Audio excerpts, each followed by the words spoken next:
नमस्कार, हमारे खास कार्यक्रम काउंटिंग का काउंटडाउन में आपका स्वागत है। आपके साथ मैं हूं दीपक मिश्रा और इस कार्यक्रम में हम काउंटिंग की तैयारियों पर बात करेंगे। आपको बताएंगे कि मतगणना को लेकर प्रशासन ने किस तरह के इंतजाम किए हैं। साथ ही बताएंगे स्ट्रांग रूम के बाहर किस तरह की सुरक्षा व्यवस्था है।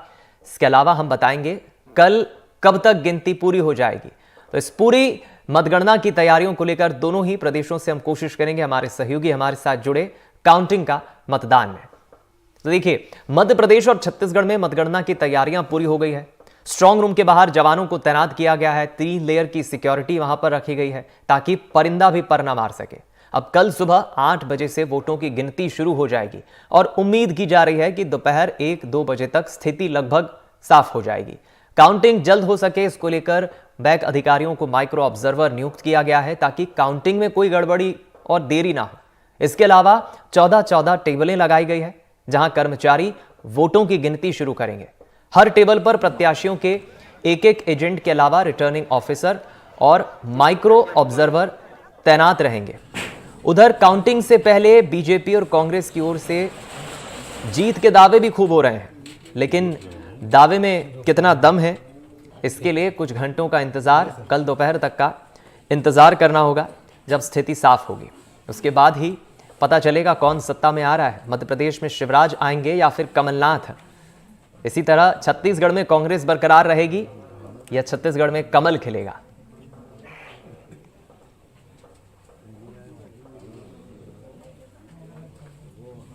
तो देखिए, भोपाल में स्ट्रांग रूम के बाहर से सुरक्षा व्यवस्था का हमारे संवाददाता इजहार ने जायजा लिया है, आपको दिखाते हैं।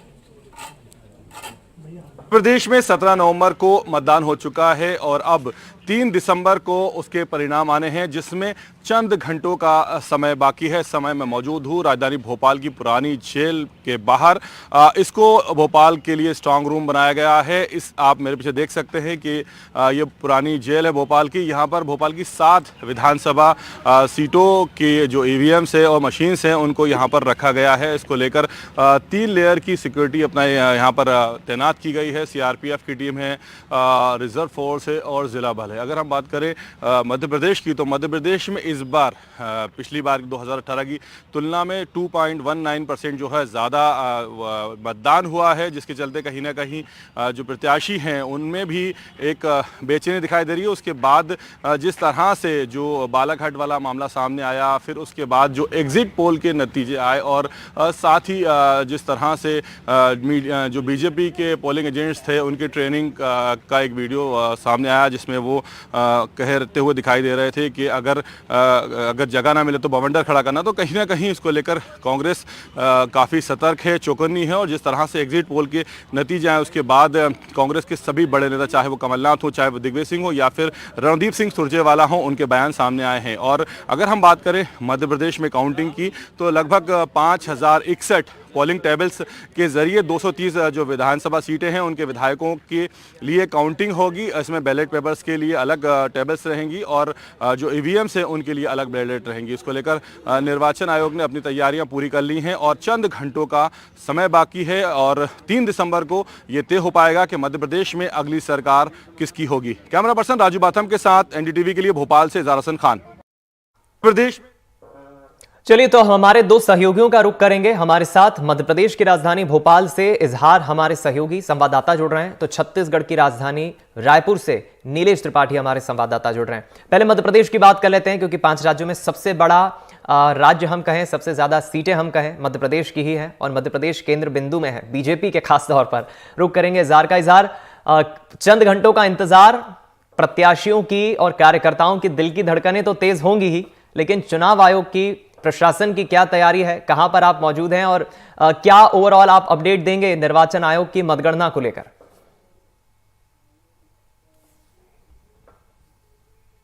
भोपाल की पुरानी जेल के बाहर, और इसको भोपाल की 7 विधानसभाओं की ईवीएम्स और मशीन्स के लिए स्ट्रांग रूम बनाया गया है। अगर हम बात करें जो राजनीतिक पार्टियां हैं उनके कार्यकर्ता नेताओं की धड़कनों की, तो कहीं ना कहीं जो एग्जिट पोल आए हैं उस एग्जिट पोल ने जो राजनीतिक पार्टियों के नेता हैं उनकी धड़कनों को बढ़ा दिया है और जो संभावनाएं, आशंकाओं का दौर लगातार जारी हो गया है। और जहां बीजेपी काफ़ी उत्साहित और खुशी दिखाई दे रही है, तो वहीं कांग्रेस जो है वो अपने जो नेता हैं, कार्यकर्ता हैं, उनको लगातार समझा रही है, उनको कोशिश कर रही है समझाने की कि अपन को जो ये जो एग्जिट पोल के नतीजे हैं इन पर ध्यान नहीं देना। कहीं ना कहीं कांग्रेस इन एग्जिट पोल के नतीजों को जो आए हैं उनको भ्रम फैलाने वाला बता रही है। तो मिला जुला माहौल देखने को मिल रहा है, एक तरह कहीं खुशी है तो कहीं सदमे की हालत है। हालांकि उससे उबरने की पूरी कोशिश की जा रही है। कांग्रेस के बड़े नेताओं को खुद सामने आना पड़ा। कमलनाथ सामने आए, दिग्विजय सिंह आए, रणदीप सिंह सुरजेवाला आए। सभी ने ये बात कही कि सरकार उनकी बन रही है और जो कार्यकर्ता हैं कांग्रेस के, उनको घबराने की ज़रूरत नहीं है, किसी भ्रम में पड़ने की ज़रूरत नहीं। अगर हम बात करें जो मतगणना की, तो कुछ घंटों का समय बाकी है मतगणना होने में, और जो प्रत्याशी हैं उनकी दिलों की धड़कनें लगातार बढ़ रही हैं। वो अपने कार्यकर्ताओं से, जो अपने वोटर्स हैं, उनसे भी बातचीत कर रहे हैं, जानने की कोशिश कर रहे हैं कि कल क्या परिणाम आने वाला है। और अगर हम बात करें मतगणना की, तो उसको लेकर निर्वाचन आयोग ने अपनी तैयारी पूरी कर ली है। जहां जहां पर मतगणना होना है, जहां जहां पर ईवीएम्स और मशीन्स रखी है, वहां पर 3 लेयर की सिक्योरिटी अपनाई गई है। सीआरपीएफ की कंपनी है, सेंट्रल रिजर्व फोर्स की कंपनीज हैं, और साथ में जो ज़िला बल है वो भी है। उसके अलावा जो प्रशासन है वो पूरे समय चाक चौबंद व्यवस्था बनाया हुआ है। किसी भी तरह की असुविधा ना हो, किसी भी तरह की गड़बड़ी ना हो, इसकी पूरी तैयारी कर ली गई है। 5061 जो टेबल्स हैं वो मतगणना स्थलों पर लगाई जाएंगी, जिनमें 4369 ईवीएम्स की टेबल रहेंगी। उसके जो अलावा जो दूसरी टेबल्स हैं वो मतपत्रों की रहेंगी। अगर हम बात करें इस बार की मतगणना की, तो इस बार की मतगणना में 2 चीज़ें जो हैं वो नई देखने को मिल रही हैं। पहले ये कि जो सबसे पहले जब मतगणना होगी तो सबसे पहले डाक मतपत्रों की मात्रा होगी, पोस्टल बैलेट की होगी। तो पहले ये उनके परिणाम सामने आते थे, फिर उसके बाद जो है ईवीएम्स की मतगणना शुरू होती थी। लेकिन इस बार जो है मतगणना उसकी जो बैलेट पेपर है और उसकी जो मतगणना के साथ साथ ही जो है ईवीएम्स की मतगणना भी शुरू हो जाएगी। उसके अलावा अगर हम बात करें तो पिछले चुनाव में 14 टेबल्स जो है वो मतगणना में रहती थी, लेकिन इस बार विधानसभा में जो वोटर्स है उनकी संख्या को देखते हुए टेबल्स बढ़ाई गई हैं। अगर हम राजधानी भोपाल की बात करें, बिल्कुल, तो भोपाल मैं चाहूंगा आप बने रहे हमारे साथ। इजहार, मैं एक बार फिर आपका रुख करूंगा, चूंकि छत्तीसगढ़ भी महत्वपूर्ण राज्य है, कांग्रेस अभी सत्ता में है, वहां पर क्या तैयारियां हैं, नीलेश हमारे सहयोगी से जान लेते हैं। नीलेश, 90 सीटों को लेकर, काउंटिंग को लेकर, मतगणना को लेकर क्या तैयारी निर्वाचन आयोग की, क्योंकि अब से कुछ मिनटों बाद प्रेस कॉन्फ्रेंस भी होने वाली है। जी बिल्कुल, निर्वाचन आयोग की प्रेस कॉन्फ्रेंस भी चल रही है। मैं ये इस वक्त ये निर्वाचन पदाधिकारी, जो मुख्य पदाधिकारी हैं, उन्हीं के कार्यालय में हूँ, और यहाँ पर जो 90 सीटें हैं पूरी, और उसमें जितने भी स्ट्रांग रूम बनाए गए हैं जिले में, उन सारे जिलों में सुरक्षा के लिहाज से काफी पुख्ता इंतजाम किए गए हैं। 3 लेयर की सुरक्षा कैंपस के अंदर है। इसके अलावा मतगणना को देखते हुए बाहर में भी सुरक्षा बल तैनात किए गए हैं, ताकि कल जब मतगणना होगी तो जो रुझान आएंगे उसके बाद समर्थकों का जो उत्साह होता है, जो जीतते हैं उनके लिए और जो हारते हैं उनके मन में जो निराशा होती है, दोनों ही किसी तरह से कुछ नेगेटिव असर न कर जाए और उसका कोई असर मतगणना पर न पड़े, इसकी पूरी तैयारी निर्वाचन आयोग ने की रखी है। साथ ही साथ ये तैयारी भी है कि अगर नेक टू नेक फाइट्स में जिन सीटें पे निकल रही हैं, वहां पर अगर जीत हार का मार्जिन काफी कम है, तो एक आमतौर पर एक आरोप लगते हैं कि फिर से रिकाउंटिंग हो, कोई गड़बड़ी हुई हो, तो उसकी क्या तैयारी हो सकती है, उस पर भी पूरा तैयारी निर्वाचन आयोग ने कर रखा है कि अगर छोटी मार्जिन की जीत हार होते हैं और वहां पर अगर हारने वाला प्रत्याशी फिर से रिकाउंटिंग की मांग करता है, तो परिस्थितियां क्या बनती हैं, क्या रिकाउंटिंग कराई जाने की आवश्यकता पड़ेगी क्या। तो ऐसी जगह पर ये सारी तैयारियों को लेकर निर्वाचन आयोग ने पूरी अपनी तैयारी कर ली है।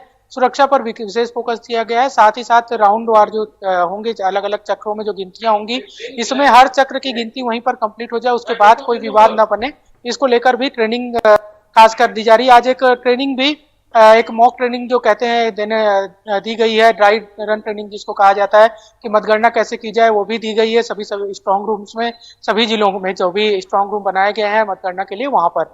जी दीपक, चलिए आप बने रहे हमारे साथ। राजधानी रायपुर में काफी अच्छी तैयारियां की गई है, नीलेश हमारे सहयोगी बता रहे हैं। शिवपुरी का रुख कर लेते हैं, अतुल गौड़ हमारे सहयोगी जुड़ गए हमारे साथ। अतुल, शिवपुरी को लेकर क्या अपडेट आप देंगे? मतगणना से पहले सुरक्षा के लिहाज से, अधिकारियों कर्मचारियों की तैनाती के लिहाज से क्या हलचल देख रहे हैं आप वहां पर?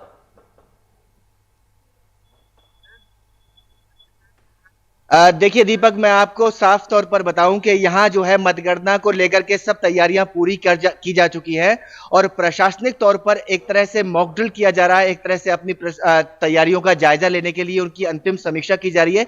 यहाँ पर जो मैदान है, इस मैदान में पुलिस की जो यूनिट खड़ी हुई है और प्रशासन की जो यूनिट खड़ी हुई है, उसमें नेतृत्व करने के लिए निर्वाचन आयोग की तरफ से मौजूद ऑब्जर्वर हैं और उनके साथ में जो है जिला निर्वाचन अधिकारी कलेक्टर रविंद्र कुमार सिंह हैं और पुलिस अधीक्षक जो सुरक्षा लिहाज से अपने टीम के साथ यहां मौजूद हैं, रघुवंश सिंह, वो तमाम सारे अधिकारी और उनके साथ में जिस तरह के रिटर्निंग ऑफिसर बनाए गए हैं, उन रिटर्निंग ऑफिसरों की एक पूरी पूरी टीम है। अगर आप इस समय देख सकते हैं कि प्रशासनिक हलचल पूरी तरह से अब अपने अंतिम दौर में है और यहां से आपको कल की तैयारियों का जायजा स्पष्ट रूप से दिखाई देगा कि किस तरह से मतदान के बाद में अब मतगणना को लेकर के प्रशासनिक मशीनरी अपना काम करती हुई यहां पर नजर आ रही है। सभी वरिष्ठ अधिकारी यहां पर मौजूद हैं और पुलिस को तैयार।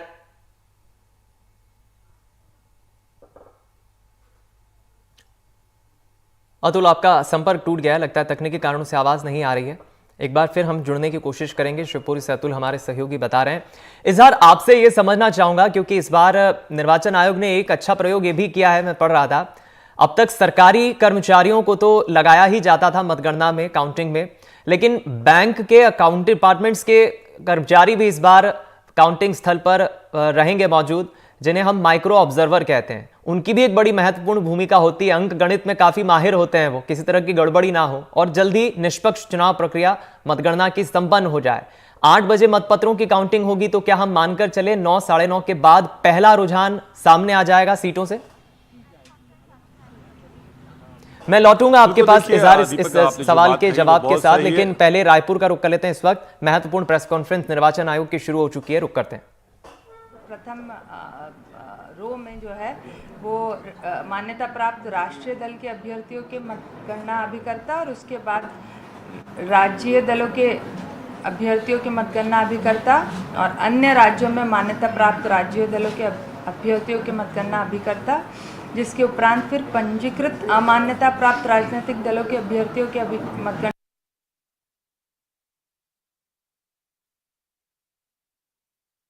बैठ सकेंगे। किसी भी गणना अभिकर्ता को हॉल में अपने मेज से अन्य मेज पर जाने की अनुमति नहीं होगी। मतगणना और सारणीकरण की समस्त प्रक्रिया की जो है सीसीटीवी कवरेज 360 डिग्री रहेगा और इसकी जो है पृथक पृथक जो हमारा वीवीपैट काउंटिंग बूथ है वहाँ पर भी पृथक से सीसीटीवी कवरेज फुल टाइम रहेगा। सुबह 8 बजे से प्रारंभ होगा। मतगणना हॉल में किसी भी प्रकार के इलेक्ट्रॉनिक उपकरण प्रतिबंधित रहेगा। किसी भी प्रकार का इलेक्ट्रॉनिक उपकरण प्रतिबंधित रहेगा और प्रत्येक गणना अभिकर्ता मतगणना के दिन अभ्यर्थी को के मतदान अभिकर्ता के रूप में जो है वो उनको प्रारूप 17C के भाग 1 को अंदर ले जाने की अनुमति रहेगी। इसके अलावा भी हमने एक सूची जारी की है जो कि गणना अभिकर्ता अंदर ले जा सकते हैं। इसमें मुख्य रूप से कोरा कागज़, मतपत्र लेखा, रिटर्निंग ऑफिसर द्वारा प्रदाए गए ईवीएम वीवीपैट की सूची, प्लास्टिक पेन और पेंसिल शामिल है। जो पूर्ण प्रतिबंधित रहेगी पूर्णतः वो mobile phone, iPad, laptop, smart watch, camera, अन्य इलेक्ट्रॉनिक उपकरण, बीड़ी, सिगरेट अथवा गुटखा।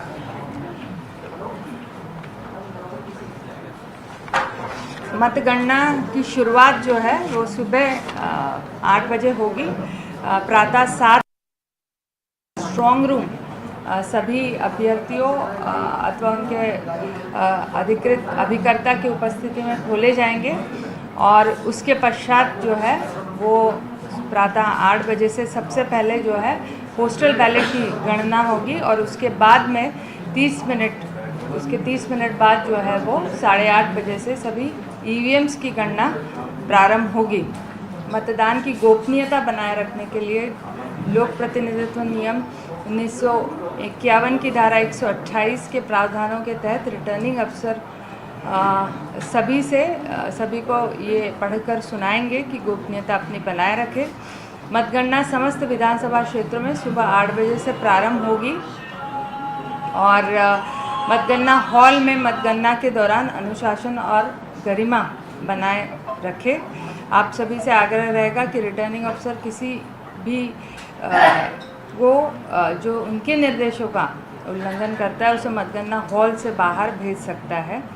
मतगणना पर्यवेक्षक ईवीएम के कंट्रोल यूनिट पर परिणाम वाले बटन को दबाने के समय सभी अभ्यर्थियों और गणना अभिकर्ताओं को कंट्रोल यूनिट का डिस्प्ले पैनल दिखाएंगे और इस तरह से एक एक करके जो है प्रदर्शित प्रत्येक अभ्यर्थी के पक्ष में डाले गए मतों की गणना प्रारंभ होगी।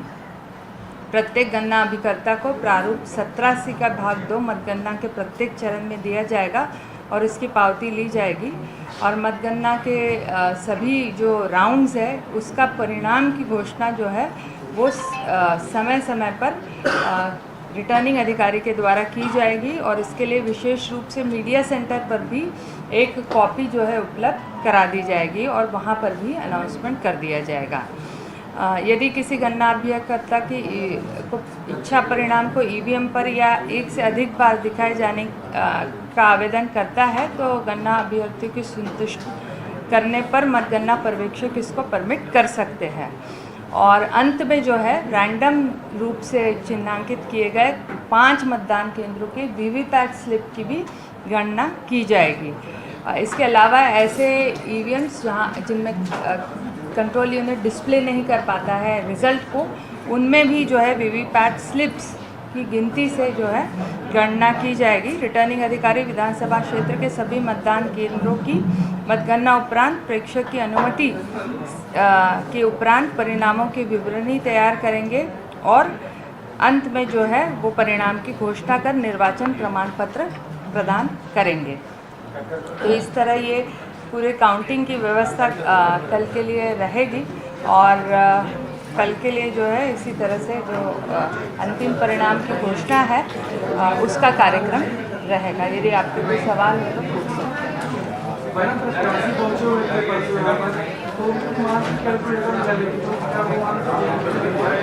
मैं बताना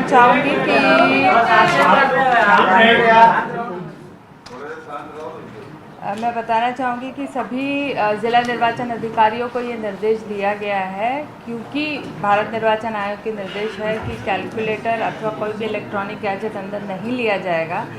तो ज़िला निर्वाचन कार्यालय के द्वारा प्रत्येक अभ्यर्थी को जो है वो एक अभ्यर्थी को और एक उनके अभिकर्ता को ऐसे एक एनालॉग कैलकुलेटर उपलब्ध कराया जाएगा आयोग के द्वारा।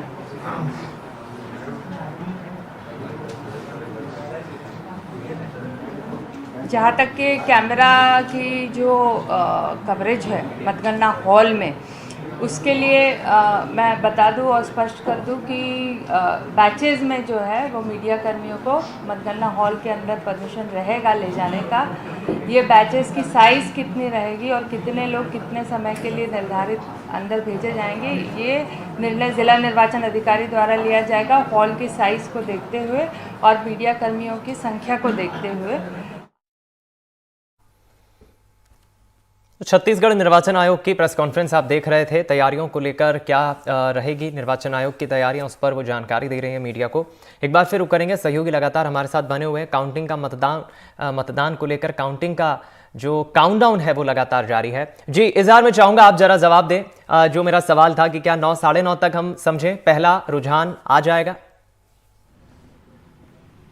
बिल्कुल, देखिए अगर हम बात करें शुरुआती रुझान की तो 9:30 बजे से शुरुआती रुझान मिलना शुरू हो जाएंगे और 12 बजे के बाद काफ़ी हद तक जो है स्थिति स्पष्ट हो जाएगी और ऐसा माना जा रहा है कि 3 से 5 के बीच में पूरी स्थिति क्लियर हो जाएगी कि मध्य प्रदेश में अगली सरकार किसकी बनने वाली है, वो कौन है जिसने जादुई आंकड़े को पार कर लिया है और अब जो है इसकी सरकार बनने वाली है।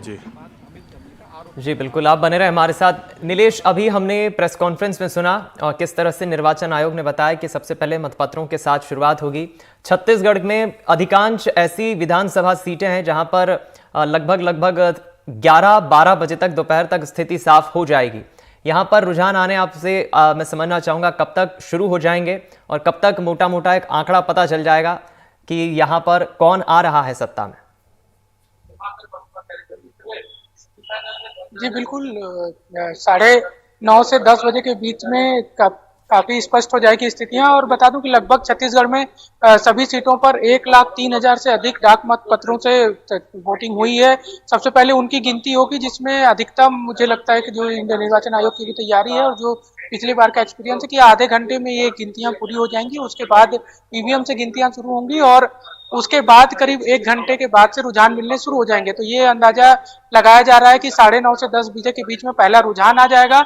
और कई सीटों पर 12 साढ़े 12 बजे तक, जिसमें भिलाई नगर शामिल है क्योंकि वहां पे 16 राउंड पे ही गिनती होनी है, मनेन्द्रगढ़ शामिल है, ये 12:30 बजे तक वहां पर रिजल्ट भी आ जाएंगे। सबसे पहले जो नतीजे आएंगे वो मनेन्द्रगढ़ और भिलाई नगर के आने की संभावना है। तो ऐसे में 12:30 1 बजे से तो रिजल्ट का सिलसिला भी शुरू हो जाएगा छत्तीसगढ़ में। और एक एग्जैक्ट स्थिति 2 से 2:30 बजे तक ये स्पष्ट हो जाएगा कि सरकार कौन बना रहा है, किस ओर जा रही है इस बार की सरकार जो है। चलिए इज़हार, एक छोटा सा रिएक्शन मैं आपसे लेना चाहूंगा क्योंकि राजधानी भोपाल में ही दोनों प्रमुख राजनीतिक दलों के कार्यालय हैं, बीजेपी और कांग्रेस। ऐसे में इन राजनीतिक दलों ने काउंटिंग को लेकर अलग अलग, जहां पर मतगणना स्थल है वहां पर इनके अधिकारी और कार्यकर्ता भी मौजूद रहेंगे, क्या कोई विशेष तैयारी की है इन कांग्रेस बीजेपी के राजनीतिक दलों की तरफ से? देखिए, अगर हम बात करें मतगणना के दिन को लेकर राजनीतिक पार्टियों की तैयारी की, तो मैं आपको बता दूं कि पिछले कई दिनों से, बल्कि ये कहा जाए कि जब से मतदान हुआ उसके बाद से लगातार कांग्रेस जो है यहाँ पर एक तरीके से अपनी चौकसी बनाए हुई है। कांग्रेस का कहना है कि उसको डर है कि कहीं जो गड़बड़ी ना कर ली जाए, इसलिए उन्होंने अपने जो कार्यकर्ता हैं उनकी यहाँ पर तैनाती कर दी है। और मतदान वाले दिन से लगातार कांग्रेस ही जो है यहाँ पर मौजूद हैं। उसके अलावा अगर हम बात करें भारतीय जनता पार्टी की, तो कहीं ना कहीं उनके नेता कार्यकर्ता भी लगातार जो यहाँ पर निरीक्षण करते रहते हैं, आते रहते हैं। तो दोनों ही पार्टियाँ जो है मतदान के दिन को लेकर अपनी अपनी तैयारियाँ पूरी कर चुकी हैं। और जो कांग्रेस है कहीं ना कहीं, क्योंकि वो विपक्ष की बड़ी पार्टी है और विपक्ष में है, तो कहीं ना कहीं जिस तरह से उसके बड़े नेता लगातार आरोप लगाते हैं कि पुलिस पैसा प्रशासन के दम पर सत्ता हासिल की जा सकती है, तो वो इस दिशा में ज़्यादा सक्रिय दिखाई दे रही है। उसके जो नेता कार्यकर्ता हैं छोटी छोटी बातों में ऑब्जेक्शन लेना शुरू कर देते हैं। स्ट्रांग रूम के अंदर कौन सी गाड़ी जा रही है, कौन सी बाहर आ रही है, कौन आ रहा है, कौन जा रहा है, इस पर लगातार नज़र बनाई हुई है। अगर ये कहा तो कुल मिलाकर कांग्रेस जो है वो अपनी कोई कसर नहीं छोड़ रही है, कहीं कोई चूक नहीं कर रही है। जी चलिए, फिलहाल बहुत शुक्रिया आपका।